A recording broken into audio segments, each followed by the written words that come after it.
but I'm still amazed at how many people do not realize it until I share it with them.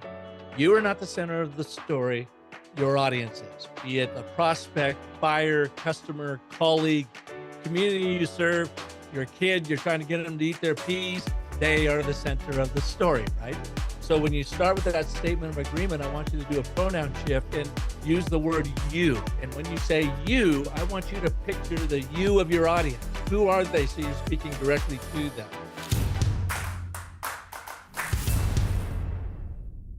I want to dive into how you teach story structure. How do you get people started doing this in their everyday business? What's the way to think about it?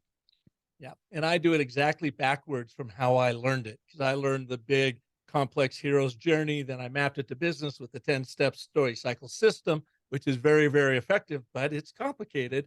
Then learn the 5 primal elements of a short story for big impact. This is an anecdote you can tell in under a minute to make your business point for you. But Brandon, I have found it all boils down to 3 words, and that is and, but, therefore.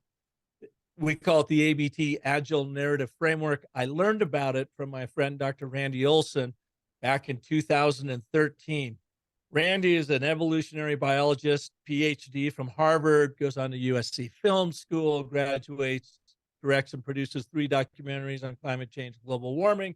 But really, his mission in life is to teach scientists and academia how to translate their big ideas into singular narratives and frameworks that we can all understand and get behind. It was when I found the ABT from a branding standpoint back then. This is when I was running my ad agency, Park & Co. I'm like, oh my God, this is so powerful to take a complex brand message and make it simple and easily digestible with a real hook in it. Like I say, you use the ABT to hack through the noise and hook into the hearts of customers. So the very first thing I ever train anybody on is to build their narrative intuition with these 3 simple words: and, but, therefore. We call it the ABT. Yeah, so the simple narrative, I've tried this, and I love this simple explanation. It takes some work to fill the right things into those pieces. So maybe you can take me through it. Yeah, so the and, let's break it down. First, I'll get weirdo academic on you, and then I'm going to jump right out of that. Right. All right, so the and, but, and therefore we have learned works. And literally, it's been around since the beginning of time. If you think of any nursery rhyme, it's based on this setup, problem, resolution, and, but, therefore framework. I'll circle back with Little Miss Muffet in a minute. Don't let me forget it. Okay. The and, but, therefore works because it uses the 3 forces of story of agreement, contradiction, and consequence. By agreement, and that's your and statement, we want to do, when we coach this, we want you to make it positive, aspirational. We can agree this is what you want, speaking from your audience's point of view. And it's important to you because of this. So you get them nodding. You know, so often we're taught start with the problem. And we have found it's actually much better to start with an aspirational vision for tomorrow, then introduce the problem. So you have the statement of agreement, this shared vision of a brighter tomorrow. You get them nodding, yes, that's what I want. But you don't have it because of this. You're right, I don't have it. Therefore, imagine what it's going to be like when we do this to get you there. Setup, problem, resolution, agreement, contradiction, consequence of that contradiction. And the consequence, of course, is your call to action. Now, why we have found that this seems to be so powerful is it plays to our primal limbic brain, which is pattern seeking, cause and effect, decision making, subconscious brain running around in the background. If we are communicating to it in a non-narrative way, meaning and, which just bores your audience to death, and when was the last time you were bored into buying anything, we lose them. So you get one and. Here's what you want, why it's important to you, or here's what you want, and here's why it's important to you, but here's why you don't currently have it. Therefore, here's how you're going to get it. That's the simplest way to boil down an and, but, therefore. All right. And just 1 second before we go on to the rest of the show, if you like what you are hearing, please make sure to hit that subscribe button or the like button or both. It helps the show grow and it shows our show to more people, helps us grow, helps us stick around. Thank you for doing it in advance. Now back to the show. Yeah, I love it. Cause I mean, so if I'm applying this for me, there's a lot of coaches and consultants out there that are, solopreneurs building their own businesses. I love helping people who their reputation is their brand, right? So for them, a lot of them are seeking more clients. No one knows who they are, right? Because when you enter that world, you're starting from zero. A lot of the time, you haven't already established authority and been on stages and whatever else. You're starting from zero. So for a lot of them, they have this great thing they want to help people with, and they need some attention in their business to be found, to be able to help and have the impact they're looking to help. But no one knows they exist. They haven't established themselves in the market.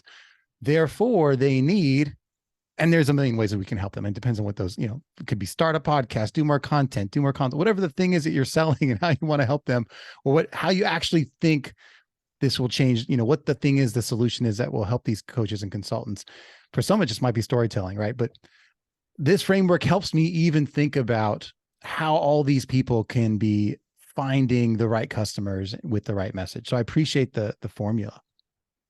Absolutely. And what it does too, Brandon, is when you start working through the and button, therefore, it makes you as the creator do two major paradigm shifts.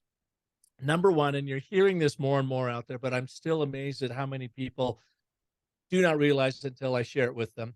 You are not the center of the story. Your audience is, be it a prospect, buyer, customer, colleague, community you serve, your kid, you're trying to get them to eat their peas. They are the center of the story, right? So when you start with that statement of agreement, I want you to do a pronoun shift and use the word you. And when you say you, I want you to picture the you of your audience. Who are they? So you're speaking directly to them. And, what do they want and why is that important to them? And when you do that, what you're doing is, number one, you're placing them at the center of the story. You are demonstrating that you appreciate what they want and why that is important to them. So you're developing this understanding for who they are, which makes you place them at the center of the story. But you don't have it because of this. That's where you demonstrate empathy for them. They're like, oh yeah, man, Brandon, you're dead on. That's exactly my problem. Therefore, you have just built trust with them in that statement then of consequence. Here's how I can help you get it. Those, when you start boiling it down, those are the emotions that you're really communicating, but you're doing the heavy lifting first by putting your audience at the center of the story. Any questions on that before I get to number two? No, I appreciate that. Let's go. Number two, your story is not about what you make, but what you make happen in your audience's customer's life. It's always about the outcomes. And here's the thing that people have a hard time swallowing. I hate to tell you, but your audiences and your prospects don't really care about you. They don't really care about your brand. They don't actually care about your widget or your service. All they care about is what you can make happen in their life. So the two major paradigm shifts when you're using the ABT and all storytelling for that matter is place your audience at the center of the story, demonstrate that you understand and appreciate what they want and why it's important to them, demonstrate that you have empathy for why they don't have it, and then share what that outcome is going to look like by what you make. So what do you make happen, and then how do you do it? That last part of that, therefore, is always where you come in as the brand or the mentor, or the guide, whatever. And the thinking is here, we've seen it in action. When you use a really powerful ABT, you can use it in under 15 seconds to first hook your audience around a singular problem solution dynamic from their point of view. And then you share a little anecdotal story that makes your business point for you. It could be a customer story. It could be something that happened to you. It could be a competitor's story. But you want to then use an expanded ABT. We call it the 5 primal elements of a short story to make that. And what you've done in under 90 seconds is use those two frameworks to hook them from the very start.